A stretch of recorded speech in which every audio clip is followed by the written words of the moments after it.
Assalamualaikum warahmatullahi wabarakatuh. Kami dari kelompok 8 akan memaparkan hasil diskusi kami yang berjudul tentang harta dan hak milik dalam kajian teologi, di mana materi yang kami angkat merupakan salah satu materi dari mata kuliah teologi Islam. Baiklah, sebelum kami memulai diskusi kami, perkenalkan nama saya Miftahul Husna Hutapea. Saya Elsa Mayori. Eliska Febrianti.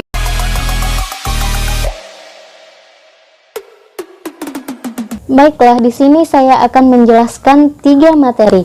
Pertama, pengertian harta dan hak milik menurut kajian teologi Islam. Pengertian harta, di mana harta menurut teologi Islam disebut juga dengan mal. Mal di sini adalah segala sesuatu yang dibutuhkan oleh kehidupan. Segala sesuatu yang dibutuhkan oleh kehidupan, baik berupa benda maupun segala sesuatu yang dapat diambil manfaatnya menurut kebiasaan manusia. Kedua, pengertian hak milik, di mana pengertian hak milik di sini terbagi menjadi 2 kategori. Pertama, pengertian hak. Menurut ahli usul fikih bahwa hak adalah sekumpulan kaidah ataupun nas yang diatur untuk mengatur suatu hukum ataupun untuk mengatur hubungan manusia antara manusia, baik mengenai orang maupun mengenai harta. Kedua, pengertian milik, di mana menurut ahli usul fikih bahwa milik merupakan kekhususan kepemilikan seseorang terhadap suatu barang yang sah menurut syara, untuk bertindak bebas terhadap barang tersebut yang bertujuan untuk mengambil manfaatnya selama tidak ada penghalang baginya menurut syar'i. Dari beberapa pengertian di atas dapat disimpulkan bahwa apabila seseorang telah memiliki sesuatu barang yang sah menurut syar'i, maka ia bebas bertindak terhadap barang tersebut, baik untuk menjualnya ataupun menggadaikannya, baik melalui dirinya sendiri ataupun melalui perantaraan orang lain, selama barang tersebut tidak ada penghalang baginya dalam hal kepemilikan. Kedua, teori harta, di mana harta merupakan salah satu komponen pokok dalam kehidupan manusia yang tidak bisa ditinggalkan begitu saja, karena dengan harta maka kebutuhan kehidupan manusia dapat terpenuhi, baik secara materi maupun secara imateri. Dalam konteks ini, harta terlahir sebagai objek transaksi, baik transaksi jual-beli, sewa-menyewa, partnership atau kontrak kerjasama maupun transaksi yang lainnya. Dalam hal ini, harta juga dapat dijadikan sebagai objek kepemilikan selama tidak ada hal yang menghalanginya untuk memiliki harta tersebut. Ketiga, teori hak milik. Hak milik disebut juga dengan kepemilikan, yang merupakan hubungan antara manusia dengan harta yang ditetapkan oleh syara, di mana manusia memiliki kewenangan khusus terhadap harta tersebut selama tidak ada faktor yang menghalanginya untuk memiliki ataupun untuk memanfaatkan harta tersebut. Dari penjelasan-penjelasan di atas dapat disimpulkan bahwa suatu harta benda dapat dikatakan sah kepemilikannya terhadap seseorang selama tidak adanya hal ataupun faktor yang menghalanginya dalam memiliki harta ataupun benda tersebut. Ada beberapa faktor yang dapat menghalangi seseorang untuk memiliki harta ataupun benda tersebut, seperti orang gila, fasih, anak kecil, dan lain-lain. Atas beberapa faktor tersebut dapat mencegah keistimewaan seseorang dalam memanfaatkan suatu benda ataupun melakukan transaksi terhadap harta tersebut, kecuali adanya aturan syara dalam memanfaatkan ataupun melakukan transaksi terhadap harta benda tersebut, seperti adanya akad wakalah. Akad wakalah merupakan penyerahan dari seseorang kepada orang lain untuk mengerjakan sesuatu, dan perwakilan tersebut berlaku selama yang mewakilkan masih hidup. Dari pengertian tersebut dapat diambil contoh, misalnya pada suatu sidang adanya seorang hakim yang tidak dapat menghadiri persidangan tersebut, misalnya dikarenakan ia sedang sakit, maka ia memilih salah satu anggotanya untuk mewakili beliau sebagai hakim pada persidangan tersebut. Penerapan hukum al-wakalah menurut Al-Quran terdapat pada Quran Surah An-Nisa ayat 35 yang berbunyi, A'udzu billahi minasyaitonir rajim. Bismillahirrahmanirrahim. Wa in khiftum shiqaqa bainihima fab'atsu hakaman man ahlihi wa hakaman min ahliha in yurida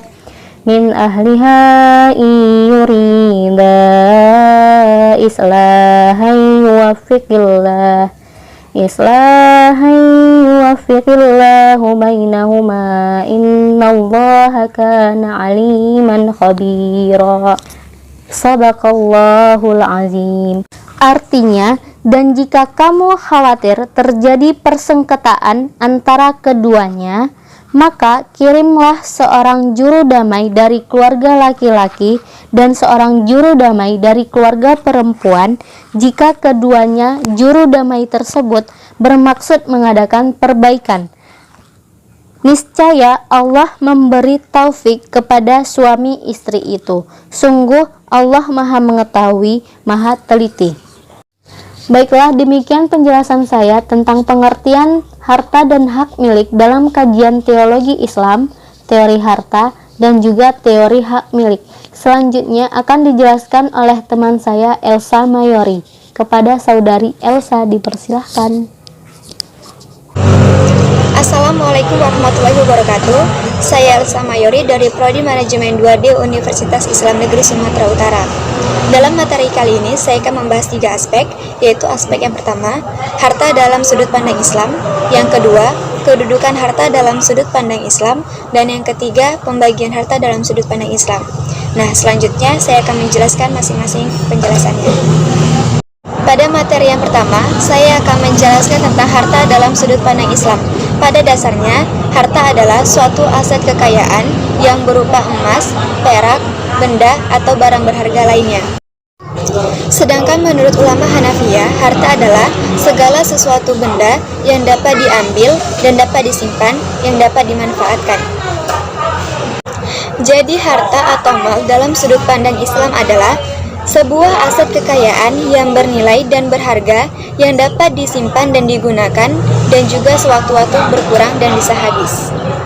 Nah, selanjutnya saya akan menjelaskan materi yang kedua, yaitu pembagian harta dalam sudut pandang Islam. Pada dasarnya, pembagian harta waris dalam sudut pandang Islam itu dibagi menjadi 6 persentase bagian. Yang pertama, pembagian harta sebesar 1/2%, pembagian harta sebesar 1/4%, pembagian harta sebesar 1/8%, pembagian harta sebesar 2/3%, pembagian harta sebesar 1/3%, dan pembagian harta sebesar 1/6% bagian. Sedangkan pembagian harta waris terutama dilihat dari yang pertama itu adalah asal masalah, yaitu bilangan terkecil darinya bisa didapatkan bagian masing-masing ahli waris secara besar tanpa adanya pecahan. Sedangkan yang kedua itu dilihat dari siham, yaitu nilai yang dihasilkan dari perkalian antara asal masalah dan bagian pasti seseorang ahli waris atau zawil furud. Selanjutnya saya akan menjelaskan contoh masing-masing pembagian ahli waris. Yang pertama itu istri 1/4, ibu 1/6, dan anak laki-laki sisanya atau as-sabah, dan seterusnya. Sebagai contoh, penentuan asal masalah, yaitu penyebutnya 4 dan 6, masalahnya adalah 24. Penentunya siham masing-masing ahli waris, contoh, istri 24 dikali 1/4 sama dengan 6, dan seterusnya.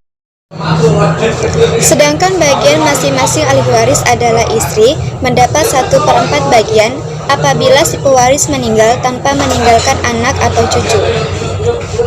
Sedangkan mendapatkan bagian 1/8 apabila si pewaris mempunyai anak atau cucu dan istri berhak mendapatkan juga bagian harta warisnya. Nah, di materi yang ketiga, saya akan membahas tentang kedudukan harta dalam sudut pandang Islam.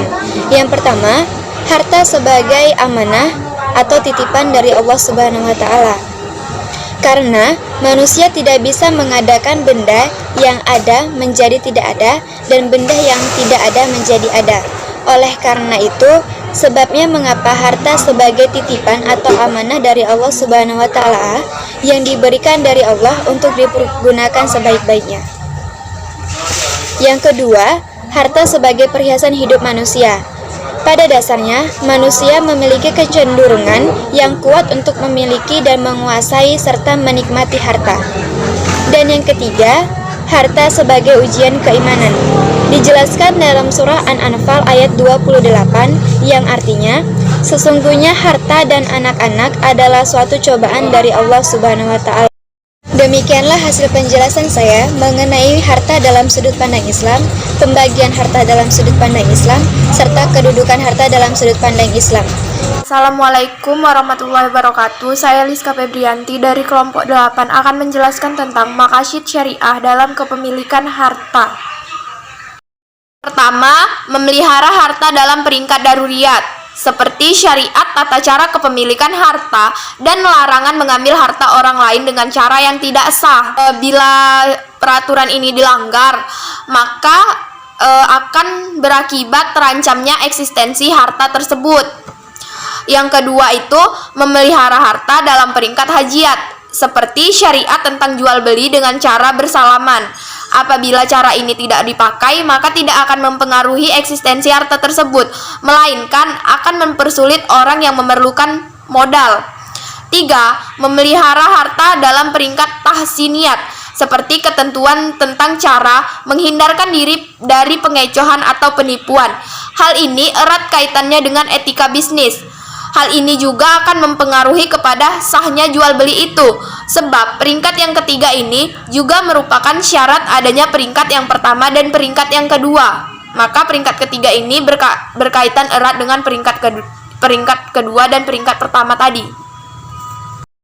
Yang keempat, hak milik individu. Dalam mendapatkannya harus sesuai dengan syariat Islam, yaitu dengan cara bekerja dan warisan. Tidak boleh memakan harta orang lain dengan cara yang batil dan memakan hasil riba. Menggunakannya pun harus sesuai dengan syariat Islam, yaitu tidak boleh menggunakan untuk hal-hal yang dilarang oleh agama, dan menggunakannya pun tidak boleh boros atau mubazir. Selain itu, harus mengeluarkan zakat dan infak guna membersihkan harta sesuai dengan harta yang dimiliki.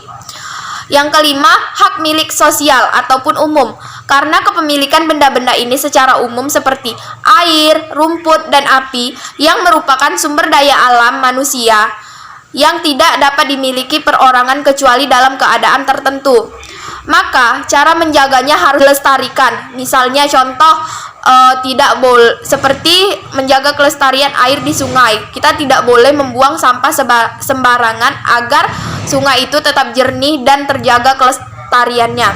Yang keenam adalah hak milik negara. Pada dasarnya hak milik negara itu merupakan kekayaan umum. Namun pemerintah diamanahkan untuk mengelolanya dengan baik. Dengan begitu, negara dituntut mengelola sumber daya alam dan sumber pendapatan negara jangan sampai diambil alih oleh negara lain dan tidak boleh digunakan untuk kepentingan pribadi seperti orang-orang yang korupsi ini tidak boleh, dan hasilnya digunakan untuk kepentingan umum juga seperti penyelenggaraan pendidikan, regenerasi moral, membangun sarana dan prasarana umum, dan mensejahterakan rakyat. Konsep harta dan hak milik dalam Islam. Konsep mengenai harta dan kepemilikan merupakan salah satu pokok bahasan yang penting dalam Islam.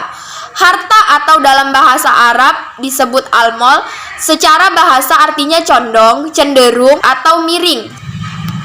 Menurut para fuqaha, harta dalam perspektif Islam bersendi pada dua unsur. Yang pertama unsur aniyah dan yang kedua unsur urf. Unsur aniyah berarti harta itu nyata atau ayun. Sebagai contoh, manfaat sebuah rumah yang dipelihara manusia tidak disebut harta, tetapi termasuk milik atau hak. Sedangkan unsur adalah segala sesuatu yang dipandang harta oleh seluruh manusia atau sebagian manfaatnya, baik manfaat yang bersifat madiyah maupun ma'nawiyah. Dalam Islam, kedudukan harta merupakan hal penting yang dibuktikan bahwa terdapat 5 maqasid syariah yang salah satu diantaranya adalah al-mal atau harta. Islam meyakini bahwa semua harta di dunia ini adalah milik Allah Ta'ala. Manusia juga hanya berhak untuk memanfaatkannya saja.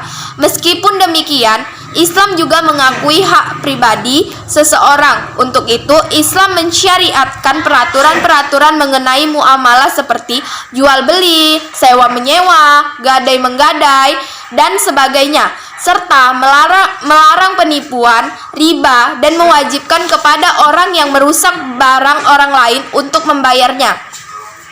Harta yang dirusak oleh anak-anak yang di bawah tanggungannya, bahkan yang dirusak oleh binatang peliharaannya sekalipun.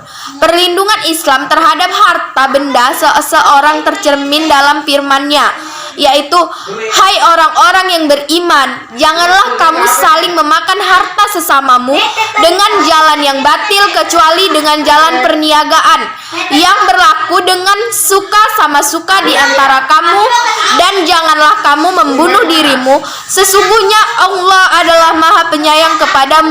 Quran Surat An-Nisa ayat 29 sampai ayat 32. Sekian dan terima kasih dari saya. Sekian presentasi dari kelompok kami. Kami ucapkan wabillahi taufik wal hidayah. Wassalamualaikum warahmatullahi wabarakatuh.